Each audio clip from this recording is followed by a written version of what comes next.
we're looking at arranged marriages versus what? Like, what do you call them? What's the opposite? You call it love marriage? And is that what you call it in India? Yeah.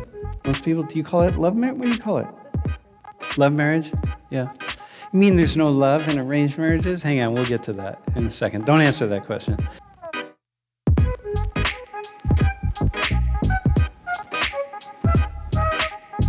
So how much choice do you have over who you, like, how do you see this? I guess I have choice over like whoever I want to talk to, whatever I do. What are some of the constraints on who you would choose to fall in love with or be in love with or whatever? I guess how they treat me, definitely. They respect me as well, and also share those mutual feelings. In your family, like what role do they play? I think they would support my choice if they approved of him. Yeah. Dara, how about you? Like, where are you? How much would your family be involved? In like me choosing a partner? Yeah. Yeah.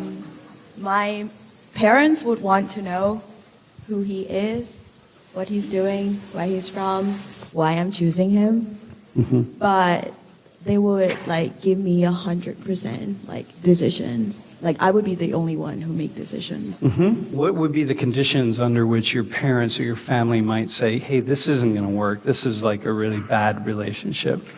If they did not treat me right, if he doesn't treat me right. So that's it. So there are no other considerations? And if he doesn't have a good job, if he is not responsible, if he doesn't treat his family well, if he doesn't respect other people, if he doesn't make my life better, just kind of like drag me down kind of stuff. Okay, so parents would say no. So they would start to step in and make it difficult for you.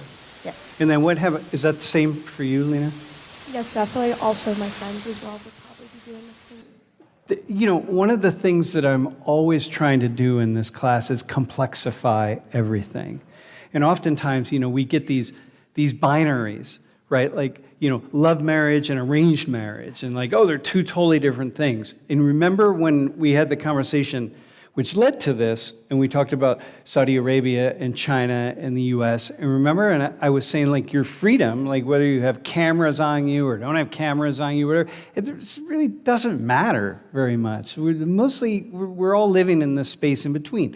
So what I'm hearing the two of you say is, it's not entirely a personal choice because there are these constraints over you, like these invisible strings that are coming down, and you've all now just laid some out. Like, yeah, if he doesn't treat his family well, if he doesn't come from a good family, if he doesn't this, and you laid some stuff out, right? So how many constraints, how often is that in operation with the two of you when you're thinking about who you might be attracted to? How often are you looking through the lens of your family and your parents and your community and your friends to say, wait a minute, but what will they say? I feel like definitely at first, say I meet someone, it's more about my personal choice and what I think about them. Mm-hmm. But then once it gets to the steps of becoming more serious, that's where you try and see if they can be integrated into your family and friends in life. Mm-hmm. Mm-hmm. Dara, how about, what would you? Yeah, same. I feel like for me personally, like all the constraints that I just mentioned that I think my parents would have, I also have that as well when I'm looking for a partner. So I feel like me and my parents are kind of on the same boat on what we're looking for. Well, and that kind of makes sense, right? Because you and your parents are a single family unit. Yeah. In a way, right? If they, and same with you, you're an only child too, right? Okay, right, so think about that. You're an only child, like it's you and your two parents, right? If they thrive, you thrive. And you need them, they need you. And so they need you to pass on their entire legacy. And you need them because they're really the ultimate support for you. And so therefore, for you to step outside of that legacy, of that system, is very, very difficult.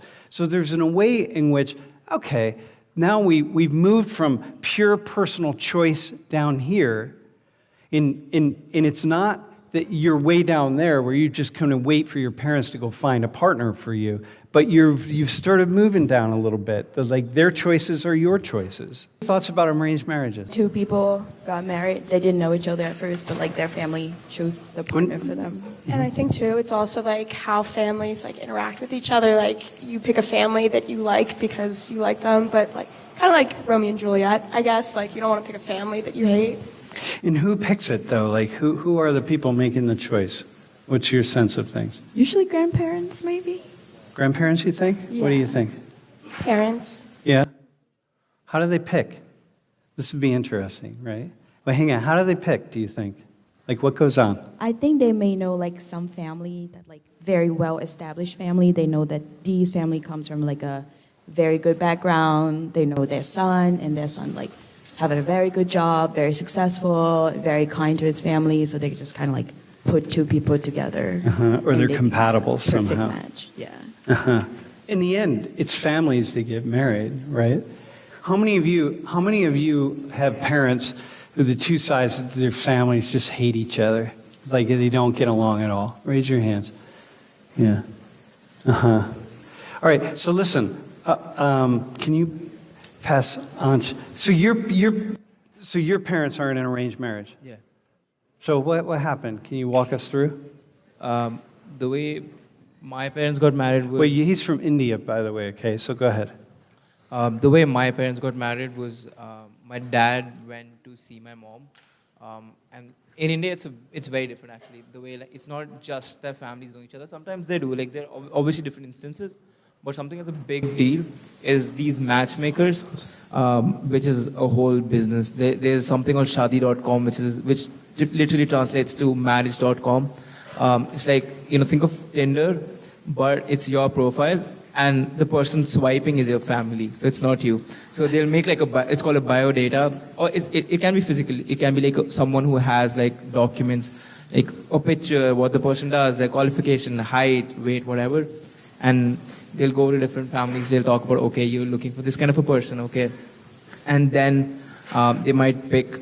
Let's say they'll see 5 pictures and like, okay, this is what we like. Oh, that guy went to the US for an MBA. This is what we like. Then they'll choose 3-4 more profiles, and then the families meet. If they like each other, then those two people will meet, and if they like each other, they'll marry off. This is the traditional route of arranged marriages. So in other words, it's like Tinder, but my mother is on Tinder. Yeah. Would my mother make my profile? Pretty much, yeah. It's either your mother or your father, like anyone in your family. And But- in a lot of instances, people don't even know about. Like, you could have your family make an account for you, and they're looking for like a suitable girl or a suitable boy for you to marry off, and you wouldn't even know until like they tell you, okay, we have someone that we want you to meet. Yeah. No, I had a TA from India, actually. A few years ago, he went back home for break, and he met 5 women that his family had already hooked him up with. They had a huge profile. I mean, the whole thing was popping, man. And all he did the whole break was like go on and meet all these different women. In the end, he married. It's a different story, but okay. So, and what are they? And in Saudi, walk us through in the Arab world, right? How's it operate? Is it similar to that? Do you have these profiles online that people? It's different from man or a woman. For a woman, like they ask the father and the parents in general with a picture. So she will, if it's arranged, she will see the picture, and the father will ask about the person. This will be a man, for sure. They will ask about the person, if it's good or bad, basically. If it's an arranged, if not, even if it's not arranged, if like my husband, he asked my father first for my hand, and he checked. Before he asked, did you know he was going to ask your father? Yes, because Yeah. he loved me when I was 5 years old. So yeah, I know he will ask Yeah. me for. Yeah. Did your parents know him? Yes, Is he here in the U.S.? yes, Is he here in the class? no, Oh, all right. maybe, I don't know. Do I know him? No. All right, okay. Listen, so let's go back. So at what point in time,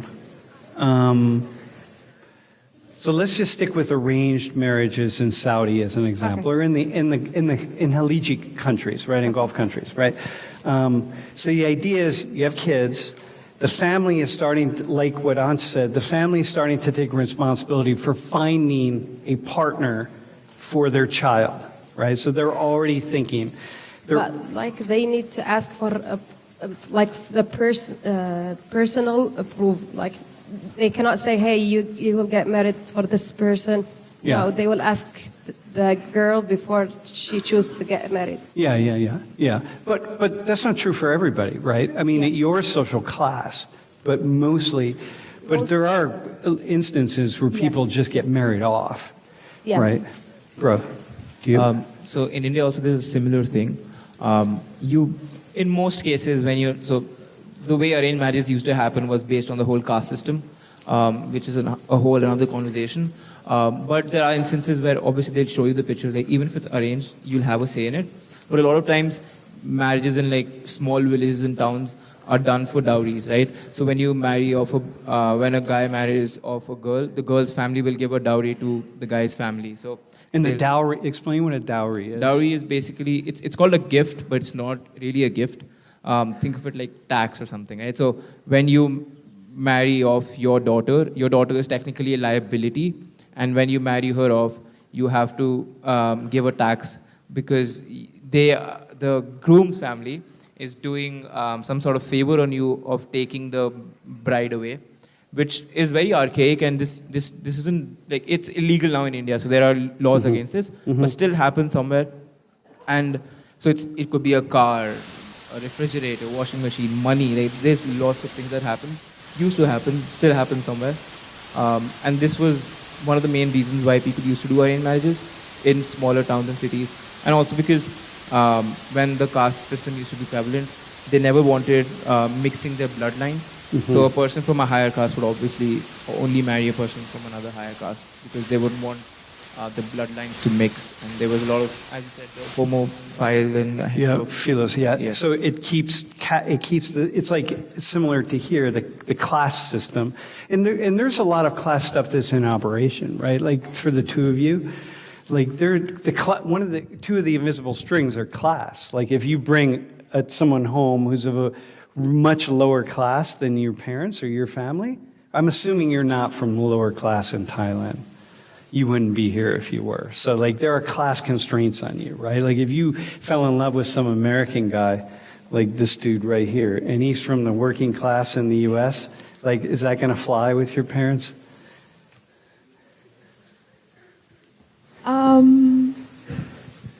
Yes and no. It's sort of complex. I think if he's from like a middle class or working class, but he himself is like constantly working on himself, and Yeah. we know that he will have a bright future. Yeah. He will do a good job. My parents will approve. Yeah, okay. And that's going to depend on the parents a lot. But this idea of the class, it's not chance. For example, I just look at like my wife and I. Like one thing, we're both working class. And it's like, no wonder we got along immediately. Like we just spoke working class. Like I could smell it in her, she could smell it in me. And there were just this ways in which we just understood certain things about life that just made sense. And so we have this like really romantic vision that the really poor person falls in love with the rich person and the two of them somehow get together and it all works out. That rarely happens. First off, it rarely happens, period. And then even if it does happen, it rarely works out. So there are the constraints here. So this is what you're talking about. Okay, so I want to go back really fast then. Are your parents, are they talking about finding a wife for you at all? No. So luckily for me, my parents aren't, like, they've given me the freedom to choose whoever I want to marry. If I have a girlfriend, if I want to marry her, they're completely fine with that. If I do not, and if in the future, like I'm, let's say 30-year-old, or it's my age to marry off, and I don't want to have someone in my life, then they'll be like, yeah, sure, we'll step in. So what would you say? Like, hey, folks, find somebody for me. So was that it? I mean, I don't know, honestly, because personally I wouldn't ever go for that route. That's just a personal choice. So But- wait, so when you say that, essentially what you're meaning is you would say to your mom, because in the U.S., if someone's mom, bro, if your mom started a Tinder profile for you, and they were looking for a wife, the whole class would, if you got the microphone and say, yeah, my mom made my Tinder profile, and like she's looking for a wife for me, the whole class would start laughing, like the Americans would be like, oh my God, that's so. But it's not strange at all. So it's not this one conversation that happens, right? Yeah. Think of it this way. They know, okay, when you're, let's say, 25 to 30 is the age when you'd marry. That's the age bracket, Yeah. that the like average age bracket. Around this time, if you have a girlfriend or a boyfriend, and if you haven't told your parents yet, you would tell them, because you know they'll start looking for marriage. Yeah, right? yeah. If they know you Yeah. have someone, then they wouldn't.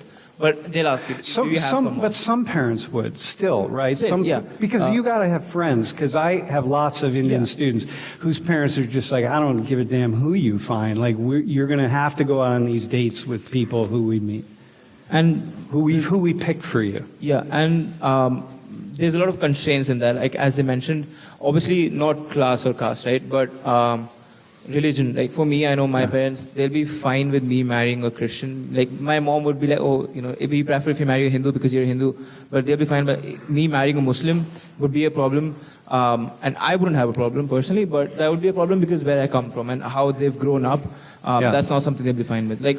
I know at the end, eventually, just as who they are as individuals, they would be convinced. But a lot of Hindu families would not let their kids marry Muslims, or Muslim families would not let their kids marry Hindus. yeah. Right? Also, in India. Yeah. Yeah. Also, there's a class status. So if the girl's family would, in every situation, would want to find a groom who's much financially well off than their family, if not equal to theirs, because the tradition is that the bride goes to the groom's house after marriage, right? Or like usually they can live separately, but like mostly the wife would go to the husband's house and they live there together. So they'd want a better quality of life for their daughter than she already has, or at the same level. Okay, quick question, and then I have a question for you. So, gay and lesbian relationships are opening up in India. Really all over the world, right? Even in Saudi Arabia, by the way. No one talks about it. All right, but listen, but they're opening up, right? It's just more public, more vocal. Do parents, there must be parents then who are really liberal and progressive and who go and seek the same thing, partners for their gay and lesbian children. You're shaking your head. Is that, you agree with that?